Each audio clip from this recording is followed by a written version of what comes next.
Waraanni bilisummaa Oromoo waamicha nagaa Imbaasiin Ameerikaa Finfinnee jiru dhiyeesse akka fudhatu hime. Abbaan WBO kan yeroo baay'ee mootummaan maqaa shanee jechuun waamu ibsa waamicha nagaa Imbaasiin Ameerikaa dhiyeesse ilaalchisuun baaseen sirna kana yookaan mootummaa Itoophiyaa jalatti jechi nagaa jedhu hiika akka dhufu taasifamee dhiigaan laaqamee jira jedheera. Itoophiyaatti ambaasaadar Ameerikaa kan ta'an Ervin Masingaa walitti bu'iinsi Itoophiyaa keessaa dhaabbatee mootummaan nageenya uummataaf dursa kennuu qaba jedhan. Waamicha nagaa jimaata karaa imbaasii USA Finfinnee jiruun ibsi ba'een ambaasaadarichi ibsa kanaan gareen hidhachuun Itoophiyaa keessa socho'an waraanni bilisummaa Oromoo fi faannoon gara marii nagaatti akka deebi'aniif waamicha godhaniiru. Gaaffii tasgabbii uumuudhaaf yeroon isaa amma kan jedhe Imbaasichaa WBO'n marii nagaa jalqabame itti fufuun waraanni Oromiyaa keessa akka dhaabbatuuf mootummaan federaalaa amala karaa nagaatiin argamuuf dursa kennuun nageenya lammiilee isaatiif dursa akka kennu gaafateera.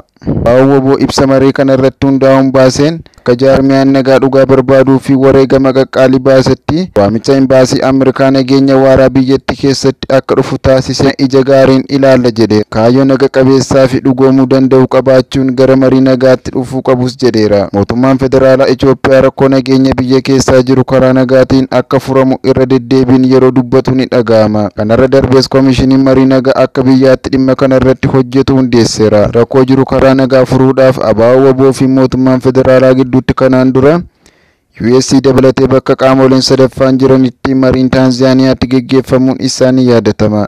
Ministeera Abiy Ahmed gara hidhattoota faannoo Amaaraa keessa socho'an waliinis nagaa buusuu akka barbaadan irra deddeebiin dubbataniiru. Marii marsaa lamaan Taanzaaniyaatti osoo milkaa'ina feen booda mootummaan naannoo Oromiyaa garee kan sanyii nagaasaa ajajaa duraanii garichaa zoonii giddu galaa waliin waliigaltee nagaa mallatteessu ibsuun isaas ni yaadatama. Sanyii nagaasaa fi ajajoota garichaa sadarkaa adda addaa kan turan waraana qabatan mootummaatti harka kennachaa turuun isaanii gabaafameera. Kun garuu rakkoo nageenya biyyicha keessaa guutummaan furuu hin dandeenye. Ajajaan abbaan WBO marroo dirribaa marii nagaa marsaa lammaffaa Taanzaaniyaatti geggeeffame irratti qaamaan argame ture. Garuu erga torbanootaaf marii irra turanii waliigaltee malee adda ba'an.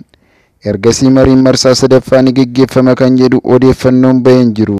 Gama faannoo fi mootummaa Itoophiyaanis ammatti ifatti yeroo marii nagaa geggeessan hin argamne. Naannoo Amaaraa keessa manneen barnootaa hedduun manca'aniiru. Barsiisonni hidhattoota faannoon ajjeefamaa turuunis himameera.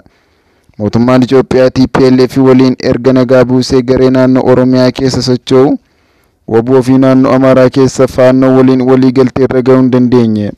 Itoophiyaatti ambaasaadar Ameerikaa Ervin Masingaa haala Itoophiyaa fi tumsa Ameerikaa jalqaba bara 2025 taasisaniin Ameerikaa fi Itoophiyaan hariiroo waggoota 120 lakkoofsise kan qaban ta'uu eeruun ammas walitti bu'iinsa keessoo lubbuu fi jireenya lammiilee gaaga'aa jiru furuu keessatti tumsi Ameerikaa daran kan cimu ta'uu himamee ture.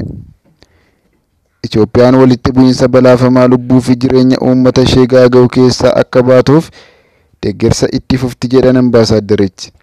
Gareewwan hidhatanii naannoowwan Amaaraa fi Oromiyaa keessa socho'an mootummaa waliin mari'achuuf qophii ta'an deeggaruufis qophiidha jedhan.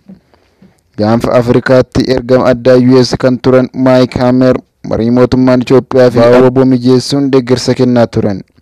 Erga mariin marsaa lammaffaa milkii malee xumuramees hanga nagaan dhufutti qaamoleen lamaan akka araaramaniif hojjenna jedhanii ture.